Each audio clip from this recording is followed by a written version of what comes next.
Hello friends, welcome back to our channel. இன்றைக்கி நம்ம ஒரு சூப்பரான பச்சைப்பயிறு கிரேவி தாங்க பார்க்க போகிறோம். நம்ம குழந்தைகளுக்கெல்லாம் இந்த பச்சைப்பயிறு கொள்ளெல்லாம் கடைஞ்சா பிடிக்கிறது இல்லை. இந்த மாதிரி கிரேவி மாதிரி செஞ்சு கொடுங்க. தோசை இட்லிக்கெல்லாம் சூப்பராக இருக்கும். வாங்க வீடியோக்குள்ளே போகலாம். 100 கிராம் பச்சைப்பயிறு எடுத்திருக்கேன். இதுக்கு தேவையான அளவு உப்பு போட்டு ஒரு 3 விசில் விட்டு வேக வச்சு எடுத்துடலாங்க.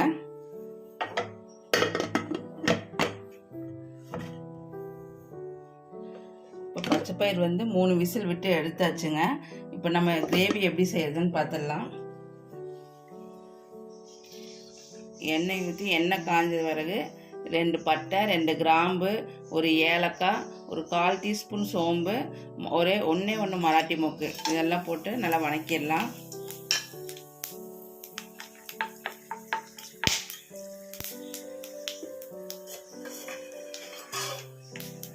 ஒரு 4-5 பெரிய வெங்காயம் எடுத்து வச்சுருக்க பொடி பொடியாக கட் பண்ணி போட்டு நல்லா எண்ணெயில் நல்லா வணக்கிடலாம்.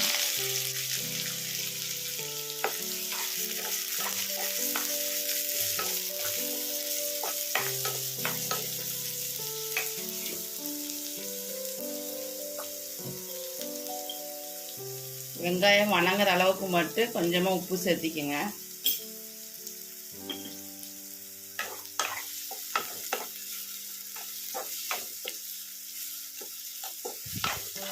நல்லா ப்ரௌன் ஆகிற வரைக்கும் நல்லா வெங்காயத்தை நல்லா வணக்கிக்கலாம். வெங்காயம் நல்லா வணங்கிடுச்சுங்க. ஒரு 2 பெரிய தக்காளி மிக்சியில் அடித்து எடுத்து வச்சுருக்கேன். அதையும் ஊற்றி நல்லா வணக்கிடலாம். தக்காளி நல்லா பச்சை வாசம் போகிற வரைக்கும் வணக்கிக்கோங்க.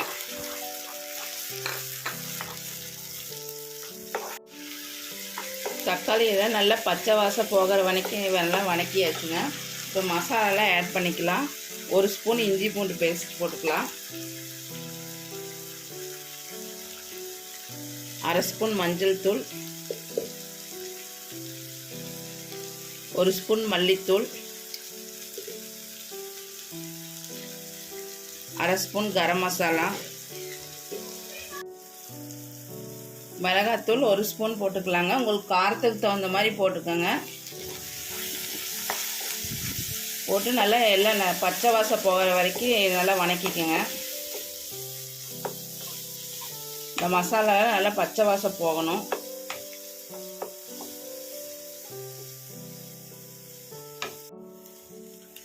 மசாலாலாம் நல்லா பச்சை வாசம் போயிடுச்சுங்க. போகிற அளவுக்கு வணக்கின பின்னாடி நம்ம வேக வச்சுருந்த பச்சை பயிர் எடுத்து இதில் ஊற்றிடலாம்.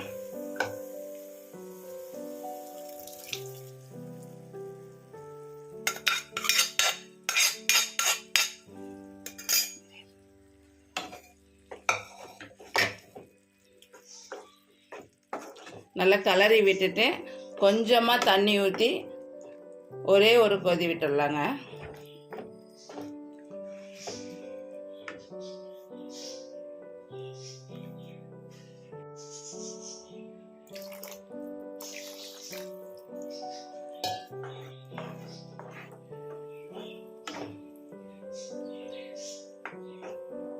பச்சைப்பயிர் ஊற்றி நம்மளுக்கு தேவையான அளவு தண்ணி ஊற்றி கொஞ்சமாக ஒரே ஒரு கொதி மட்டும் விட்டு எடுத்துடலாம்.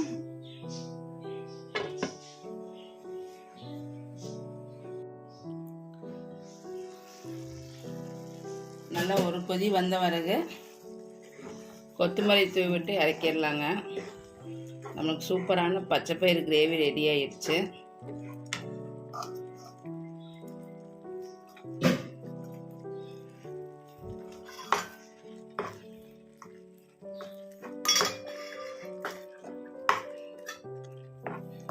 தோசை, இட்லி, சப்பாத்திக்கெலாம் சூப்பராக இருக்குங்க.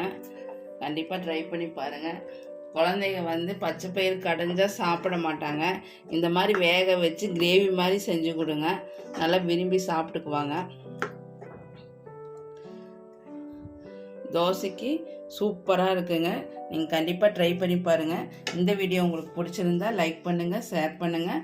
மறக்காமல் சேனலுக்கு சப்ஸ்கிரைப் பண்ணுங்கள். தேங்க்ஸ் ஃபார் வாட்சிங்.